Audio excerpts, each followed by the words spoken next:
Mind Your Business is brought to you by Today's Business, making business social. Do you ever go to sporting events and get that bobblehead or that towel, that free gift that you can walk away with? How does that work? Who sells those? Who manufactures those? Stay tuned and we'll find out when we come back on Mind Your Business.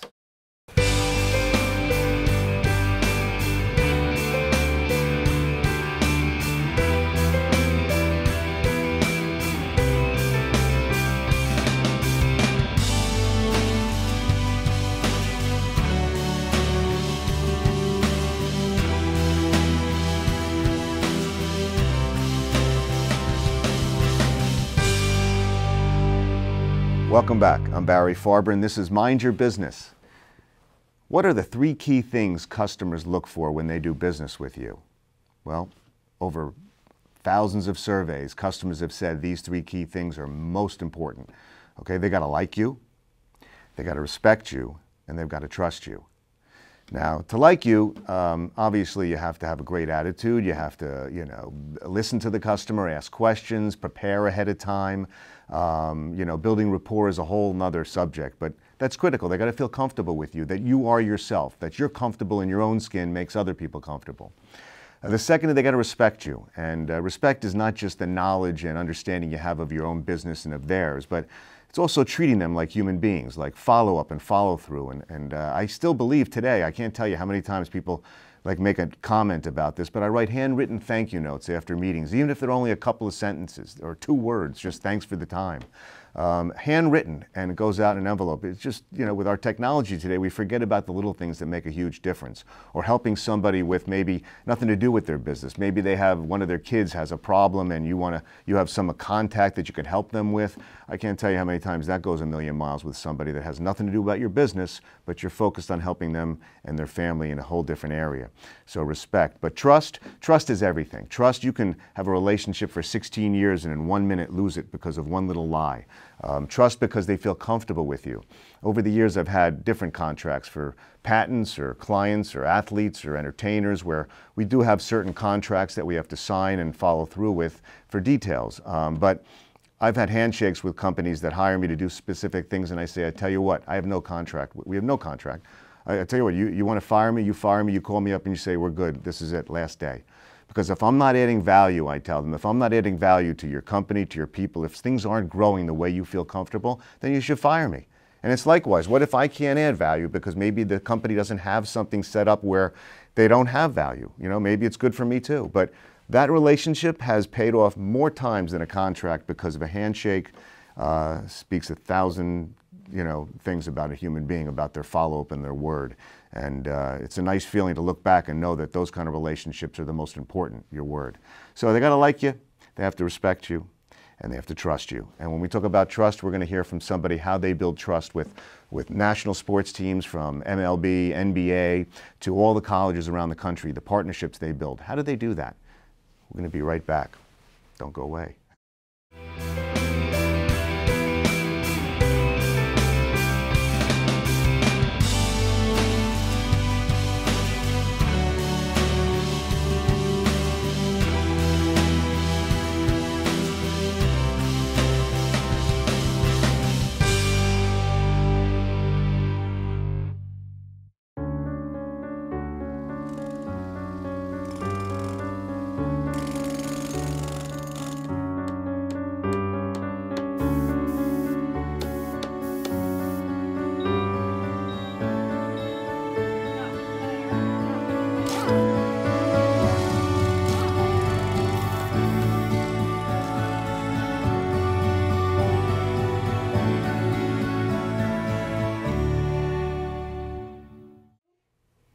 Hi, I'm Barry Farber, and this is Mind Your Business. Welcome back. We have an exciting guest. We have Zuller, and he's the CEO of Franklin Group.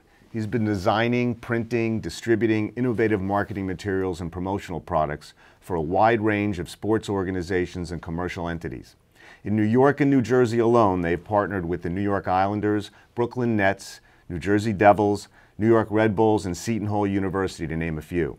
Founded in 1988 and headquartered in Brooklyn, New York, The company serves as a printing and promotions partner for 70 professional and collegiate elite sports organizations in leagues which include the NHL, NBA, MLB, and the NCAA.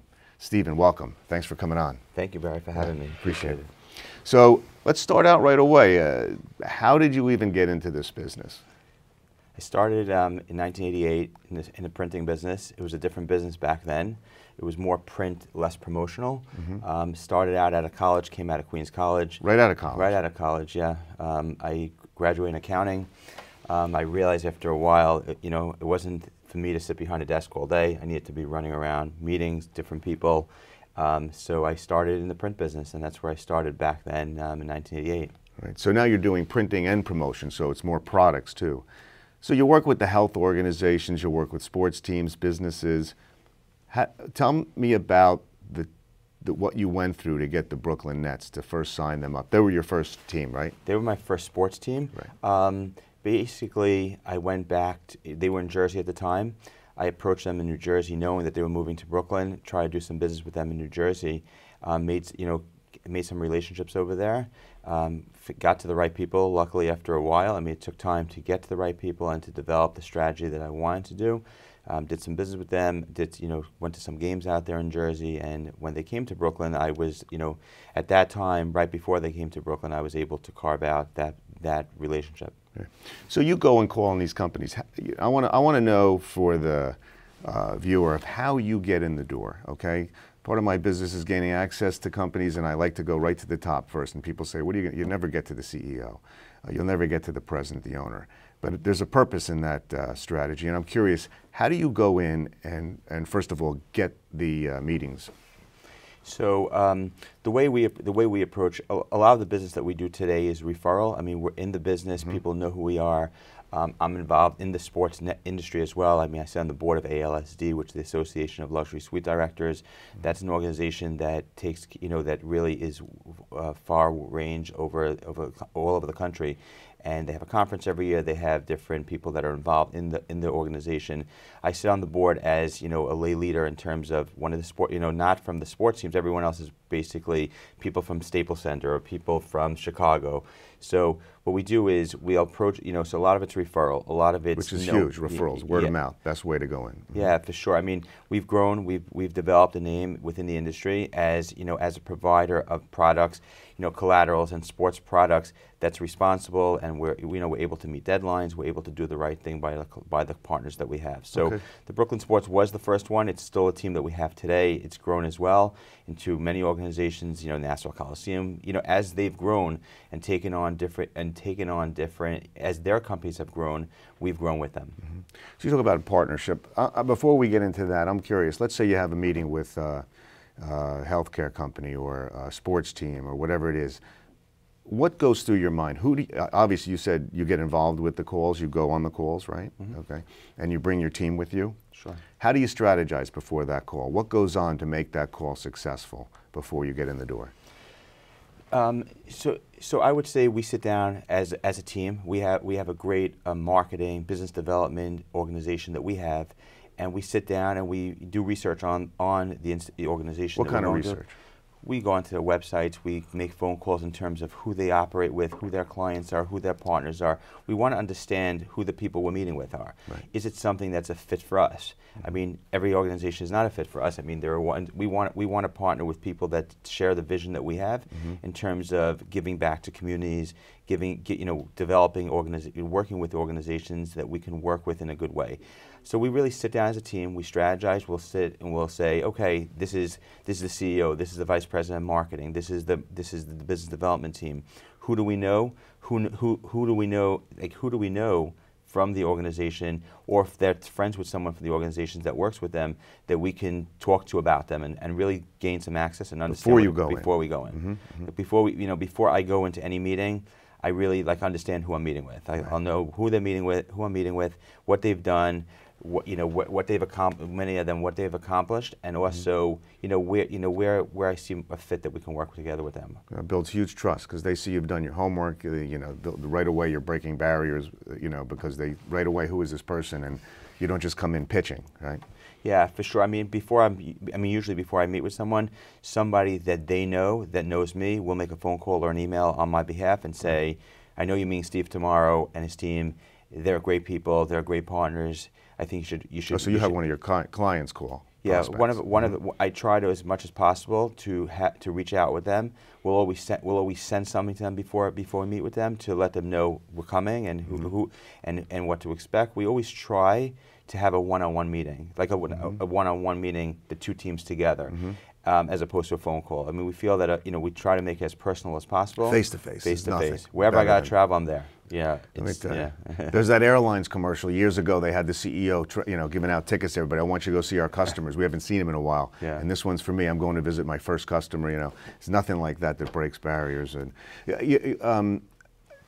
you're going into an account and you're sitting down there. What do you do right away? What is the first thing you do in your business meeting and how you set up? By the way, I do want to say something. You mentioned something in there that you do that not a lot of companies do. Like salespeople, when they send a letter saying, dear, Susan, whatever, looking forward to seeing you on Thursday. Below is just 4 of the points we're going to cover. Some of the research we've done on you. We've put aside a half an hour, and they actually give them an agenda for the meeting so that the customer's prepared and knows what they're going to talk about. So that maybe it can bring people in that they might not have thought of, and that really sets it up right away where you're different. Yeah, for sure. A personalized binder with their name, on it, that they're saying here's some note. You can take some notes in this binder from our meeting. Do some research on us. So there's a lot of that goes into it. Knowing who you're meeting, like really like understanding them, knowing what it's all about. I feel that one-on-one connection is important. It's not all about the dollars and cents of everything. It's the relationship. It's building the relationship, and that's where we've been doing for so many years. That's how we built the company that we're in. Like the partnerships you have with these sports teams too, and the trust you've built. What goes into that? What are some key things that you've done that help build that success? So I think it's knowing they can trust on us, knowing that we have a great back office by us, we have a great account management team, a great business development team that's behind the product. We're not just a company. I'm not just coming and selling something that I can't back up. So it's really selling, going out there, developing the relationship, letting them know who we are, letting them know what we can do for them, and also letting them know that this is who we have behind us. I have a meeting tomorrow as an example, a local team. I'm going in there with my senior account manager who handles print, and I have a senior account manager who handles promotionals just for sports teams. They're coming with me to the meeting, and we're talking to them and having a conversation and really discussing with them what we can do, showing them what we can do, as opposed to me going in myself and saying, here, we want your business. We want your business, but we're a value add. This is what we can do. We can work with your marketing teams. We're not just a print or promotional vendor. We're somebody who really is an extension of your marketing team. We have people on our staff that have sat in the role, that sat on the other side of the table, that have been, if you talked about healthcare as an example, we have people that are able to give credited courses in healthcare. In a lot of the healthcare companies that we work with, the CNAs and everyone they need accreditation, and they need every year they need certain courses. We have people on our staff who've worked in healthcare that are able to lecture at these conferences. We were at a conference recently in Florida for a healthcare organization of, a healthcare company that has over 80 nursing homes across the country, and one of our staff, part of the team of marketing, was able to be part of their agenda and be on their schedule and talk to all their nursing and all to their marketing people in terms of what we can do and what they've done when they were on the other side of the table working the marketing team. Interesting. What differentiates you now? I mean, look, do you have any challenges out there? That business I know is tough. You talk about printing, talk about promotional products. I know it's cutthroat, it's very competitive, but what separates you from the rest out there? What added value ideas can you share? So I feel that we're really service-oriented. We're really on top of what we're doing. We're very competitive in terms of pricing. We're also, service. We got to service people day and night. We got to be available 24/7. There's no 9-to-5 job anymore. I mean, when I started 25, 30 years ago, it was a different business. There wasn't an email. The emails weren't as much. It wasn't there like it is today. Today, you have to be accessible 24/7. The people that work for Franklin Group know that coming in, that it's that type of business. You know, I operate that way. They know that, you know, people are expecting things day and night. So really, in terms of, we're not just that vendor coming in that's 9 to 5 and see you later. It's, you know, we're sitting up on a Saturday night, you know, when the playoffs are being announced the other day, and all the schedules are coming out, and depending on who's playing who is not determined till midnight Saturday night when the NHL playoffs this past weekend came up. Right. You know, our account managers that are dealing with promotional products, worrying about the rally towels for the different teams, they don't know who the opponents are going to be up until that last minute, and they need to turn it around for a game tonight or tomorrow night. So there's you know, we're really there, not just as a vendor, as the promotional partner for teams, and they know they can count on us 24/7. So when we come back from the break, I want to talk about any adversity you've had, okay? You've started in 1988. You have a lot of major league teams. You know, you have in the NHL, MLB, soccer, you have colleges all over the country.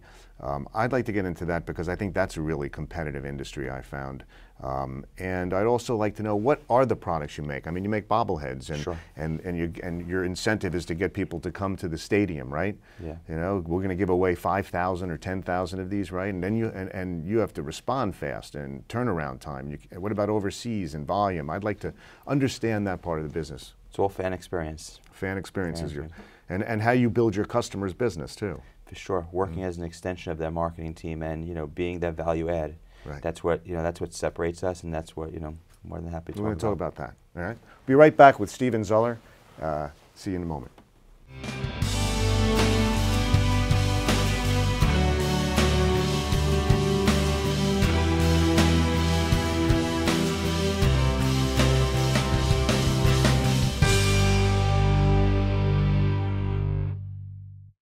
You made this vacation happen, cleverly merging promotions Double points with every purchase. and cross-referencing travel sites. Aloha! If you can ace your vacation, you can do it for retirement. Get on track with tips at aceyourretirement.org.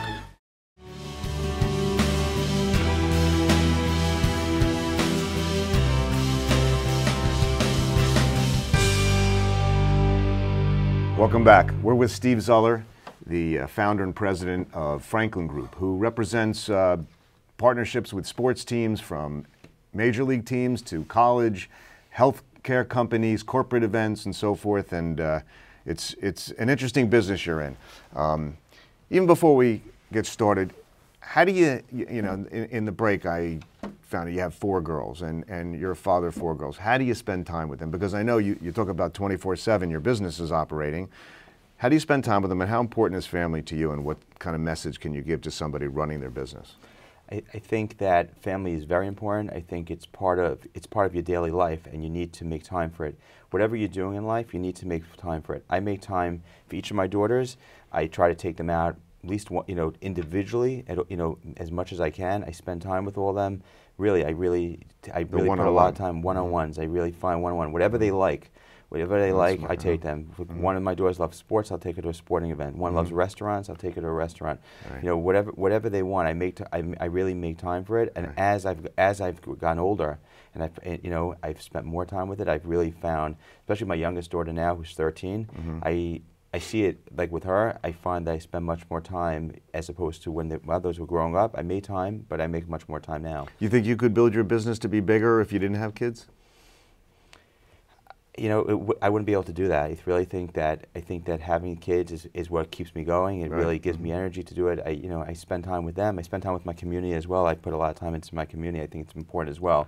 And my kids, knowing them involved in my community as well, means a lot to them. So they see it as a good example for them as they get older and they bring up their own families. I think it's a good example, and I think that, you know, something that goes quick. Yeah. Goes very quick. 4 girls, boy. I travel a lot. Maybe it takes a little longer with 4 girls. Huh? No, it's great. I'm close with all of them. It's great. Right. It's great having them. They're great. They keep you going when you're having a rough day. Right. All you gotta go home is, you know, see a smile on their face. There's nothing like it. Yep. So, you give them roots, and then you give them wings. There's nothing you can do. You just try to give them that foundation, because once they're out, it's really tough. yeah. For sure. I mean, my oldest is 22. My oldest is in marketing now, and she's, I wonder why. Yeah, she's in marketing. She's actually working for a company, Kleinfeld's, a bridal company in the city, and she's loving it, and she has that work ethic of going to work and working and being responsible and I saw it. Learned from you, osmosis, being around you, right? Yeah, I've seen it. Like I was with her. We had over the holidays the last week or two, and I saw it. Like she wasn't working, but she was working. She was on top of things, on email, doing research, even while she wasn't there, which is a great thing. Yeah. Talk about fan base that you have to generate for your clients. Now you have partnerships with all these different teams.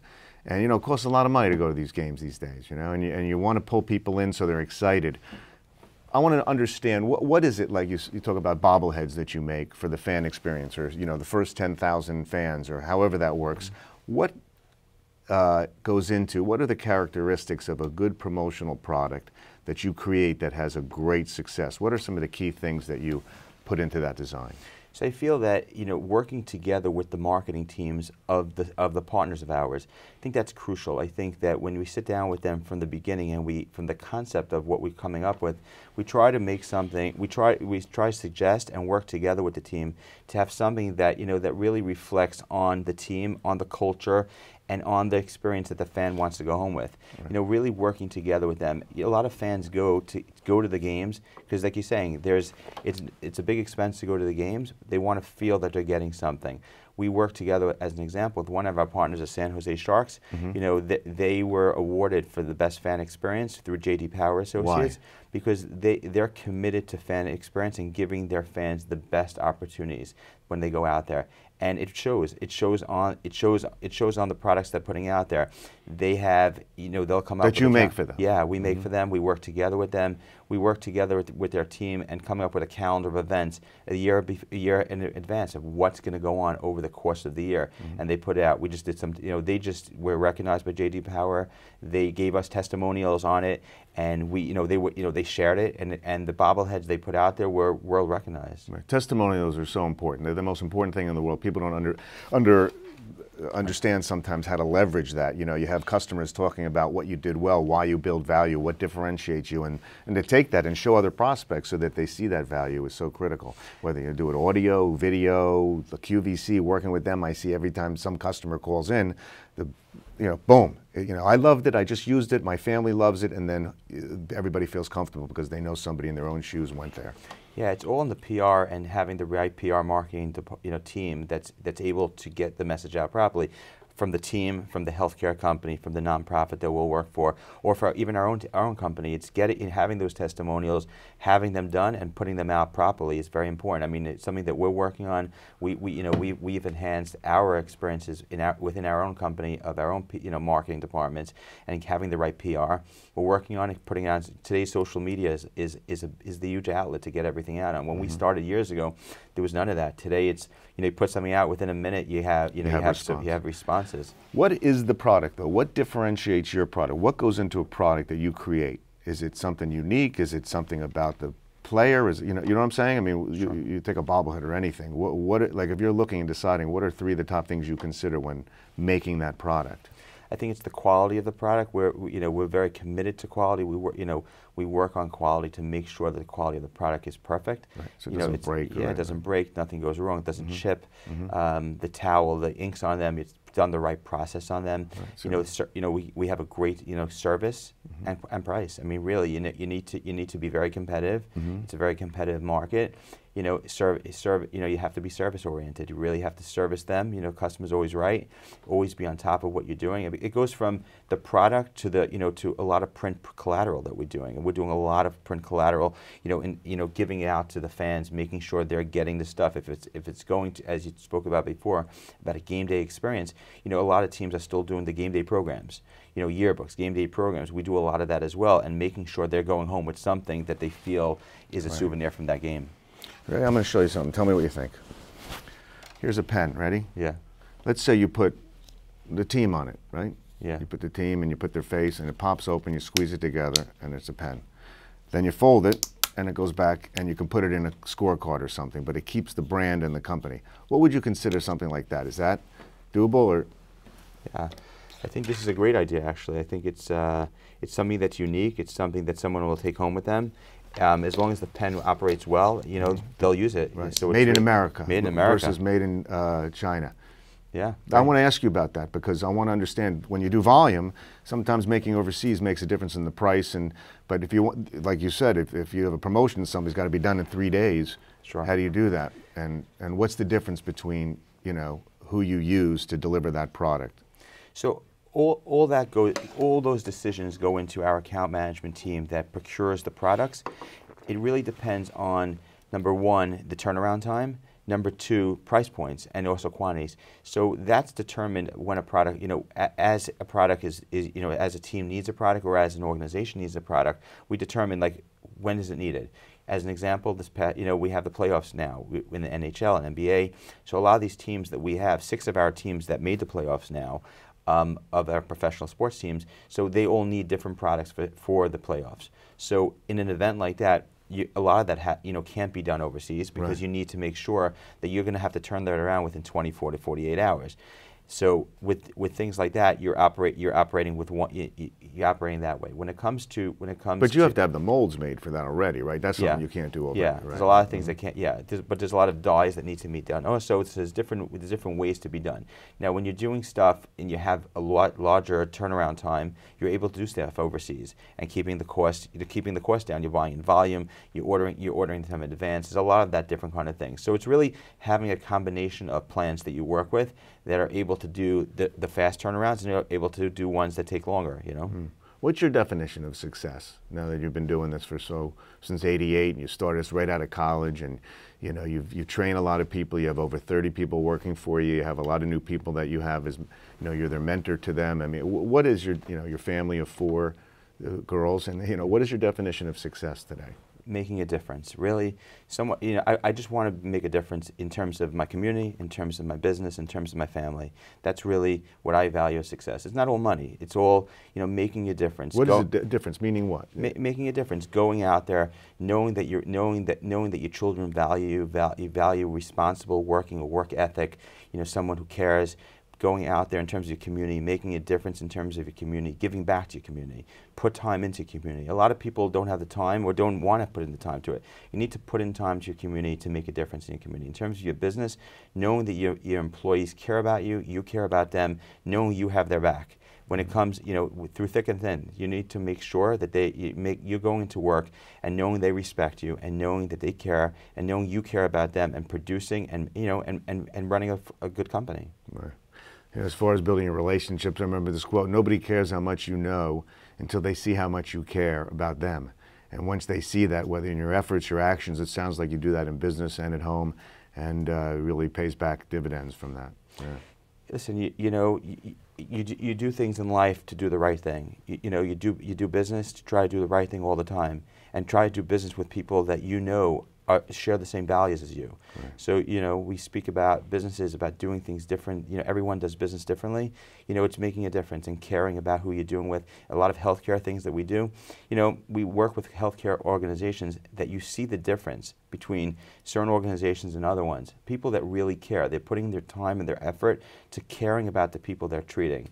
And that goes a long way. I mean, I visit a lot of healthcare, you know, nursing homes all over the country when I go and I go working together with their marketing people. And you see the passion, how much they care, and how much effort they're putting into each individual patient at their homes. Right. It really makes a difference. Well, that part of your caring, that part of your differentiating, adding value, and I really like that you go out into the field and value that face-to-face relationship. Even with technology today, social media is great, but still, there's nothing like face-to-face, you know? It just makes such a big difference in connecting with people. Yeah, for sure. As I always say, I'll be on the next plane. Wherever, you know, if you want me to meet you, I'll be there. And I travel almost every week. I go wherever I need to go. And it's because of that. Like people say, put a TV in your office, put a monitor in your office, do FaceTime, do meetings like that. I believe on a one-on-one. I really feel that that's what separates us a lot also is being out there, going out there. Like, you know, if I'm on the energy, you can get a tour of the company. You can do so many things. I mean, you meet the people, you see the energy they're putting into it, and you see what they're actually doing, as opposed to just like talking on a phone. The phone's great if you need to do it, but I'm there. Like, you know, if I'm on the West Coast next week, it's like, okay, no problem. I'll, you know, jump on another flight to Soon they'll figure out a way to Zoom us up, like. Star Trek, you know, maybe that'll be the next best thing. But I really appreciate it. It goes fast. Stephen, it's a pleasure. Thank you very Barry, much for your time. coming on the show. Thank you, appreciate it. This is Barry Farber. See you next time.